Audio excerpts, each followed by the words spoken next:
When we were 13 to 14 years old, my classmates and I participated in trick-or-treating. This was our second year participating without our parents, and we were eager to explore the neighborhood, collect candy, and enjoy ourselves. Every year, prior to Halloween, we devise a route for trick-or-treating in order to visit all of the largest residences in the aspirations of obtaining full-sized candy bars.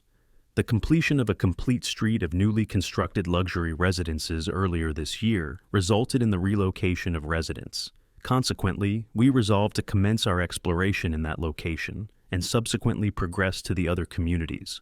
On Halloween evening, we convened at my residence to commence trick-or-treating, as this new street of residences was conveniently situated near my residence. We made a brief stop at a few residences along the way to purchase additional confectionery and subsequently proceeded down the sidewalk that led to the new streets. We were taken aback when we observed no other children walking around. We assumed that we were the first to arrive, which caused us to become extremely enthusiastic and rush to the first residence. A benevolent elderly man opened the door and presented each of us with a full-sized Hershey's chocolate bar. Upon exiting the driveway, we were all filled with excitement, as we had already made a promising start. However, the subsequent doorbell was not answered, nor were the subsequent residences. One characteristic of this street was that each residence boasted an expansive yard, necessitating a walk of nearly 2 to 3 minutes. We began to feel as though we were squandering our Halloween here and not achieving anything after approximately 10 households failed to respond. We were able to observe the next home, which was the largest on the street as far as we could see. Consequently, we resolved to attempt it first. The driveway of this residence was exceedingly lengthy and connected to an even more expansive circular driveway. I observed a woman gazing at us from the small window adjacent to the door as we approached. However, she promptly retreated when I initiated eye contact with her. I assumed that she was simply anticipating the arrival of trick-or-treaters, and I was simply delighted to observe that someone was at home in the hopes that they had some candy for us. We ascended to the veranda, and I rang the doorbell. A woman opens the door almost immediately, and another elderly woman, the same one I had observed in the window, stands behind her. As we said trick or treat, they both smiled. Subsequently, she widened the door, revealing a grand round table that had been arranged within their expansive entrance room. Almost every type of confectionery that could be purchased at a store was present on the table. I was taken aback by the amount of money that an individual would spend on Halloween candy. However, it was understandable given the size of the residence. She instructed us to enter and select 2 pieces of confectionery of our choosing. We all immediately entered and proceeded to the table to inspect the contents without hesitation. The moment was filled with joy for all of us, as we were able to select any confection we desired. However, as I contemplated my second choice, I heard the door slam shut. We all swiveled and gazed at the woman who was standing directly by the door, still beaming at us. She then requested that we remain for a brief period of time. She had neglected to provide us with dessert on our departure. Subsequently, she swiftly departed. I observed that the other woman was also absent as I glanced around. I could discern that each of us was experiencing anxiety and fear. Footsteps began to approach us from the opposite hallway mere seconds later. I immediately rushed to the door and opened it, allowing all of us to exit. We could hear the woman calling out for us to wait. We all proceeded down the driveway without pausing until we had returned to my residence.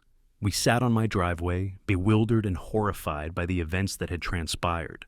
We considered informing my parents, but we were aware that they would be irate at us for entering the house despite the numerous warnings we had received to refrain from entering anyone's residence. Consequently, we refrained from uttering any words. After a brief period, we resumed our trick-or-treating in my neighborhood, exercising greater caution and ensuring that we were not the sole children roaming the streets. This was undoubtedly the most peculiar event that transpired on Halloween.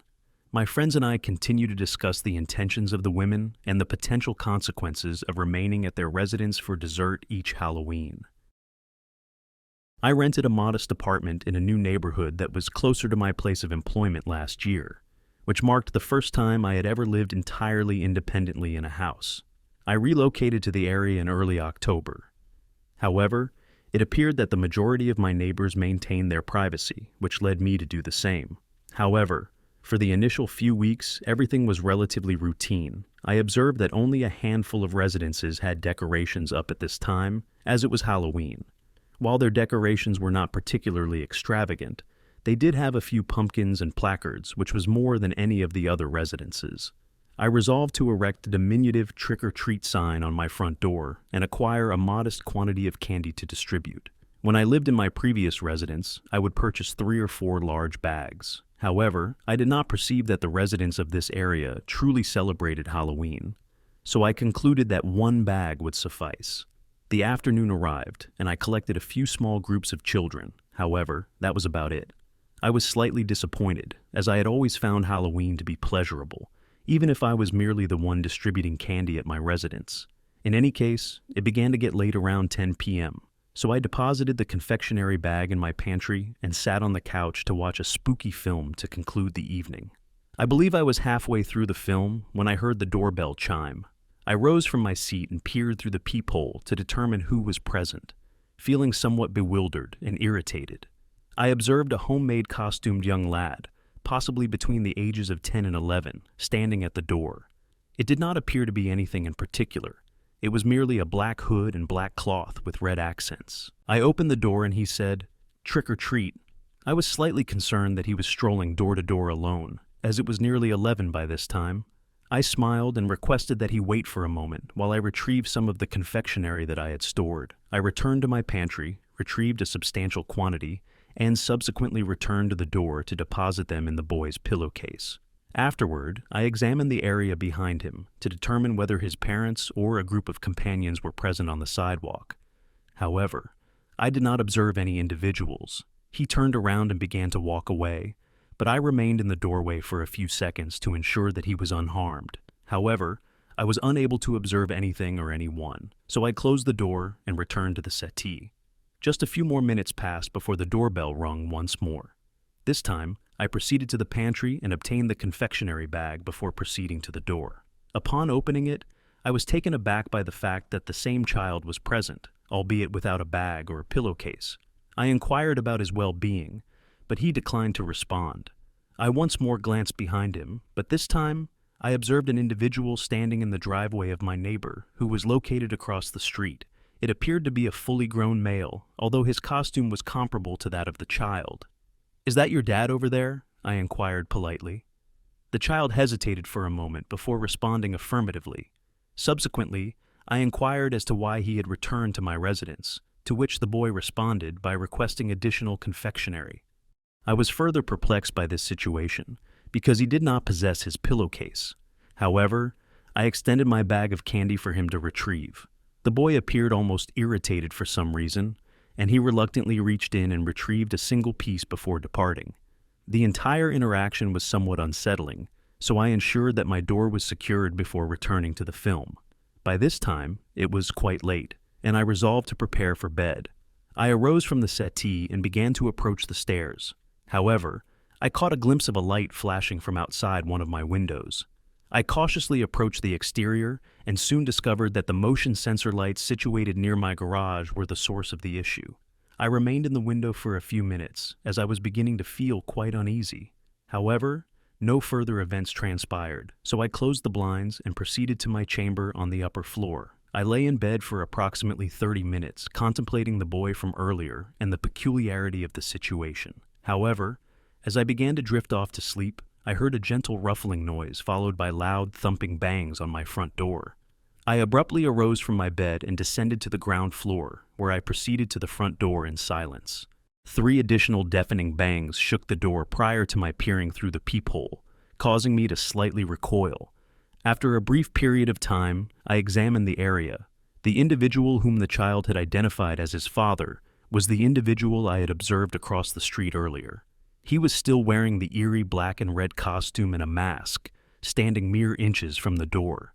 He was too near to the door for me to see what was in his hand, but I could discern that it was something. I had no notion what this individual could possibly want from me, so there was no way I was opening that door. I was aware that this was either a twisted joke or something much worse. I returned to the upper floor, retrieved my phone, and subsequently secured myself in the room before dialing 911. The man continued to beat on the door for approximately 1 minute before it fell silent. I waited in fear, hoping that he had departed permanently. Eventually, I rose and gazed out of the window in my bedroom, which provided a limited view of the sidewalk that led to the front door. However, the abrupt sound of glass shattering emanated from what appeared to be the downstairs kitchen as I gazed. At this juncture, I was utterly petrified, as I had no means of defending myself in the event that they entered the upper floor. Fortunately, I was able to hear police sirens blaring down the road just a few moments later, and I was able to hear footsteps racing outside from downstairs. First, I awaited the police to summon me at the front door before proceeding downstairs to grant them entry. They conducted a thorough search of the residence to confirm that the individual had departed, and they observed a damaged window in my kitchen, which was evidently the location of the individual's entry. I ultimately opted to lodge at a hotel for the subsequent few days in order to ensure my safety. However, it appears that the individual never returned. I often find myself running through the night in my mind, questioning whether he was merely employing his child as an unconventional method to gain entry into my home. Although I am uncertain, the fact that no items were stolen leads me to query the man's motives for breaking into my home. Almost a year has passed, and Halloween is just a few weeks away. I am beginning to develop a sense of apprehension that the man from last year may return to complete the task he began. During my childhood, I resided in a modest community with my parents. In terms of trick-or-treating and other activities, Halloween was never particularly significant. Therefore, we would always engage in alternative activities. One activity that my father and I have always enjoyed on Halloween is investigating abandoned or eerie locations together. It is amusing that I would never engage in such activities independently or with companions. However, I always felt secure in his company and was never apprehensive about the potential discoveries we might make, at least until this day. A worn-down barn was discovered after we had driven around for a while. This item was required to remain unoccupied for an extended period of time. The roof was collapsed in, and the siding was partially destroyed. The absence of the small slivers of paint would have concealed the fact that it was crimson. We navigated around shattered glass and slabs of wood, uncovering tools and debris that had been abandoned. Suddenly, I spotted a charming scarecrow perched on the barn's side.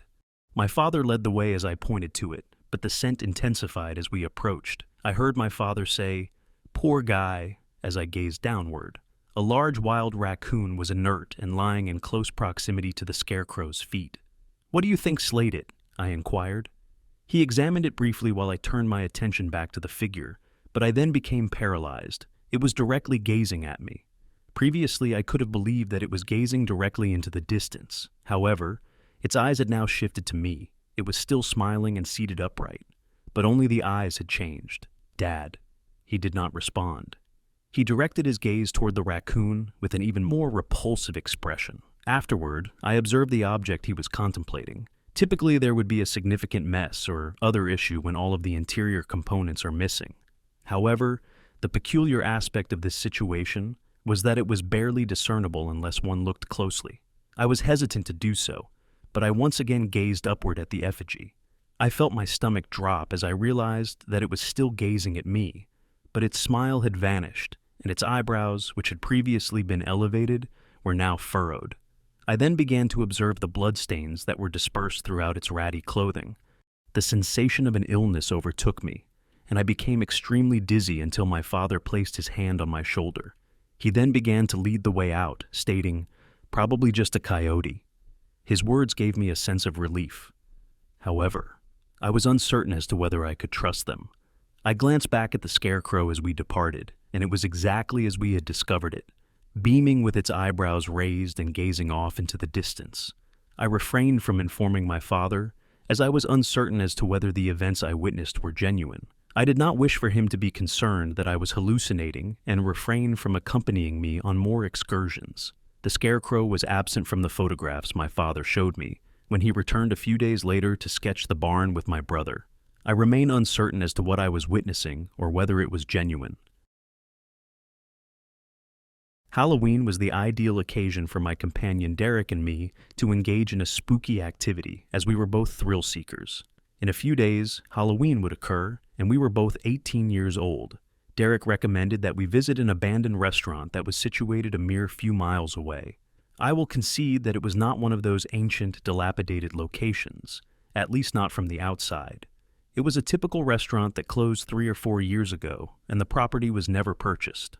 Consequently, it was accumulated with garbage and had some damaged windows, among other things. In any case, we drove to the restaurant on Halloween night and packed a small drawstring bag with a few flashlights. We parked on the street side a few buildings away and proceeded to the front of the establishment. It appeared considerably more unsettling at night, and I could detect a slight increase in my anxiety. We observed a small bicycle leaning against the front of the window as we approached the entrance. I had anticipated that additional groups of individuals would visit this location for the Halloween-themed frights, but I found it peculiar that there was only one bicycle present. Derek attempted to unlock the front door. However, it was secured. We proceeded around the right side of the restaurant and discovered a small, unlocked side door. We entered the kitchen at a leisurely pace. It was entirely demolished, with an abundance of bottles and cans littering the floor. We then made a right turn and entered the rear room, which was characterized by a few chairs and a table that were both quite unkempt. It was evident that the restaurant had been frequented by quite a few individuals prior to our arrival, likely as a place to conceal. We were in the area for a brief period, admiring the graffiti on the walls, when we heard a noise emanating from the front of the establishment. It resembled the sound of a small can rolling on the ground.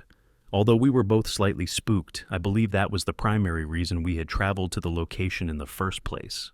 We remained silent for a minute, but we were unable to hear any additional information. I walked back through the kitchen and over to the doors that led into the main dining room, leading the way. I endeavored to open it silently. However, the noise it generated exceeded my expectations. Derek pursued me as I entered the building and examined the area beyond the corner. I immediately observed a can on the ground in the other direction of the room.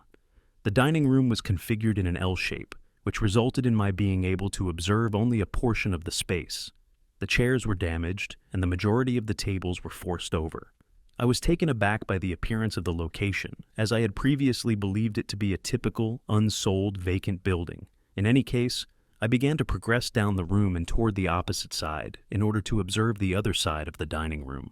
I could hear what sounded like respiration, but it was difficult to determine the exact volume due to the extreme quietness. I proceeded with a few more deliberate strides before turning to observe the area beyond the corner. The sight of an elderly man seated on a chair in front of a table at the rear of the dining room caused me to freeze. He was stationary, breathing gently and gazing at the floor. Derek seized me, and we both hastened out of the building and returned to our vehicles. I was so frightened that I insisted that Derek transport us back to his residence. We remained in his room for the remainder of Halloween night, engaging in a conversation about the events that had transpired and our assumptions regarding the individual's intentions. I have been contemplating that situation for several years, and the sight of the man seated there continues to frighten me. I am unsure of what he was doing in that location alone. Halloween has always been one of my favorite holidays, ever since I was a kid. I just enjoy the whole idea of spooky season and watching horror movies and everything. Anyways, this happened last year when I was 22 and lived in a small one-story home with my roommate Alex. It was Halloween night around 9 p.m. and all the kids had pretty much finished trick-or-treating, so I put the candy away and turned off all the lights. Then we both sat down to watch some horror movies. We finished the whole movie, and I had Alex find us another one to watch while I went into the kitchen to grab some snacks. On my way into the kitchen, I thought I saw something move by the sliding glass door that led into the backyard. It startled me for a second, and I walked closer to the door, but I didn't see anything else. So, I checked to make sure it was locked, and then I went to grab a bag of popcorn and made my way back to the couch. Just as Alex started the movie, we both heard a thud from the backyard. We looked at each other, then both went to the kitchen and over to the back door. I turned on the back porch light and then slid the door open and peeked my head out. Our yard was small and it had a fence around it, so it would have been pretty easy to see if someone was there, but I didn't see anything. We both just assumed it must have been a neighbor, and I closed the door and we continued the movie. At some point midway through, Alex got up to grab some water, and a few seconds later, I heard him whisper to me from the other room, "Dude, someone's here." I could hear the genuine fear in his voice, and I immediately got a little scared too. I made my way over to him and asked what he saw, and he told me that as soon as he came into the kitchen, he saw a man run past the sliding door from outside. Although still creeped out, I told him it had to be just some stupid Halloween prank. I think part of me was just saying that to try and make myself feel better too, but it didn't work for very long. Only moments later, the front doorbell rang. I led the way, and Alex followed behind me as I walked over to the door and looked out the peephole. I saw a man in a white mask and dark clothing standing on the porch. I could see he was holding a pillowcase too, and it looked pretty full, as if he had a bunch of candy in it. He was just staring at the door, not even moving or looking around. I honestly didn't know what to do, so I let Alex look, and then we both decided to just ignore him and see if he leaves. We waited for a few minutes on the couch, pretty much just sitting in silence, trying to listen for anything. Then I got up and looked again, and the man was gone, but he left his pillowcase on the porch, still full.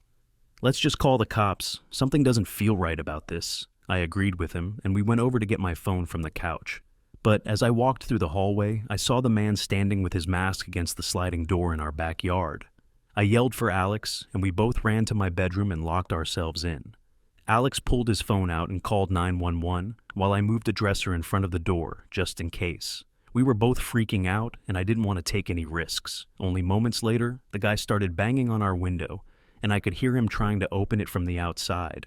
We had only lived there for a few months, and I honestly had no idea if the windows were even locked or not, as neither of us had ever touched them. Alex pulled the curtain back, and the man ran away. Luckily, the windows were locked. We waited in my room for almost 15 minutes before the police showed up. The man had already run off, I guess, but when we let the cops in, we noticed the pillowcase was still on the porch. One of the officers slowly opened it and checked inside. Then he grabbed it and poured it out. It was just a bunch of leaves and small sticks. The officer guessed that it was probably just some trick to try and get us to open the doors so he could force his way in. With nothing really to go off of, though, they ended up leaving after taking a quick look around and not seeing anything.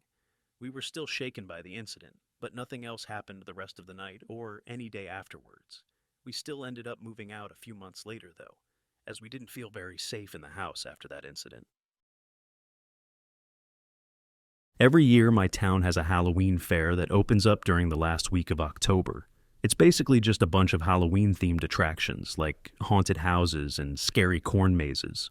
My friends and I like to go there before we started trick-or-treating just to get us into the Halloween mood. So, just like every other year, we met up there around 5. It was pretty busy, which is expected on Halloween, but basically every attraction had a really long line that was not worth waiting in.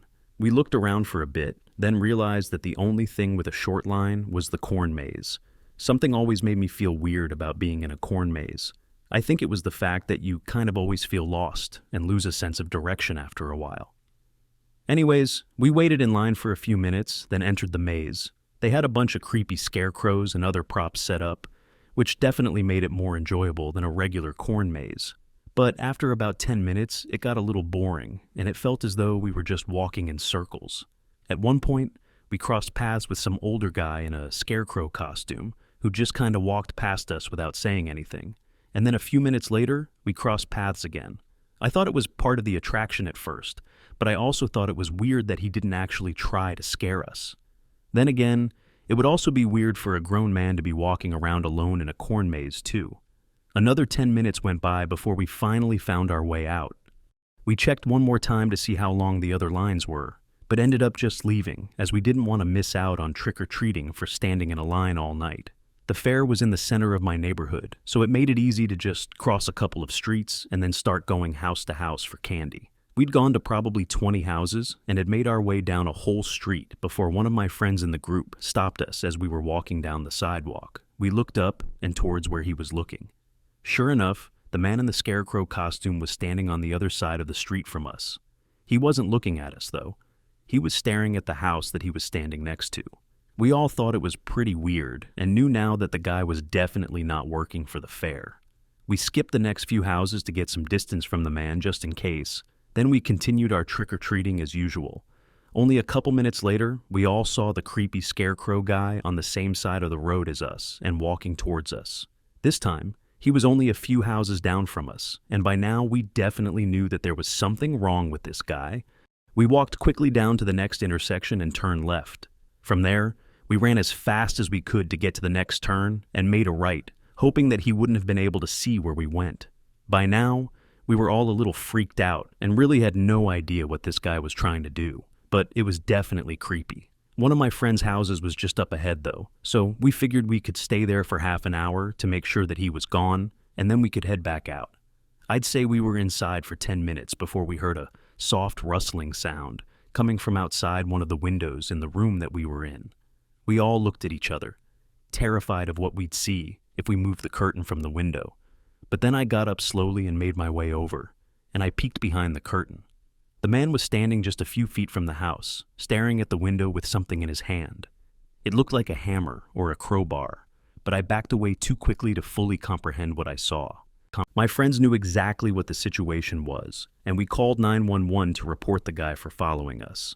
Then my friend called his parents to let them know what was going on. It took a whole 5 minutes for the police to arrive, and during that time, we didn't hear or see anything else. But as soon as the sirens were nearby, we all heard footsteps running away from the backyard. When the cops came up to the door, we explained in more detail what was going on, and they actually told us that there were multiple other reports of the guy in a scarecrow costume harassing people at the fair. We decided to just hang out at the house for the rest of the night, which really sucked because it kind of ruined our Halloween. But we all still had the feeling that that guy was somewhere not far, watching and waiting for us. That's all for now. Thanks for watching. Don't forget to like and subscribe to the channel.